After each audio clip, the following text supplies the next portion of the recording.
नमस्कार. श्री सिद्धेश्वर महाराज की जय.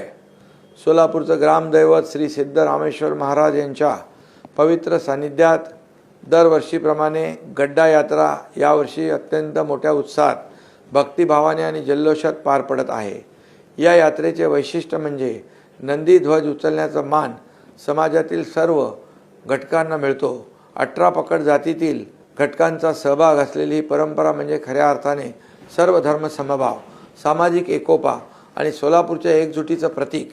ही यात्रा सोलापूरची ओळख आहे, सोलापूरचा अभिमान आहे आणि सोलापूरचं सांस्कृतिक वैभव आहे. या पवित्र यात्रेत सहभागी झालेल्या 18 पकड जातीतील सर्व सोलापूरकरांचे मी मनपूर्वक आभार मानतो व त्यांचं अभिनंदन करतो. या ऐतिहासिक यात्रेचं जतन करणे, तिची परंपरा पुढील पिढीपर्यंत पोहोचवणे आणि तिच्या मूल्यांचा स्वीकार करणे ही आपली सामूहिक जबाबदारी आहे. मी श्री सिद्धरामेश्वर महाराजांच्या चरणी प्रार्थना करतो, समाजात एकोपा टिकून राहावा. महाराजांच्या कृपेने सर्व सोलापूरकरांचे जीवन सुखी, समाधानी, आरोग्यदायी जावो. गड्डा यात्रेच्या सर्व भाविकांना व नागरिकांना मनपूर्वक शुभेच्छा. सर्वांना मकर संक्रांतीच्या हार्दिक शुभेच्छा. बोला बोला एकदा भक्तलिंग, हर बोला हर. श्री सिद्धेश्वर महाराज की जय. धन्यवाद. जय हिंद, जय महाराष्ट्र.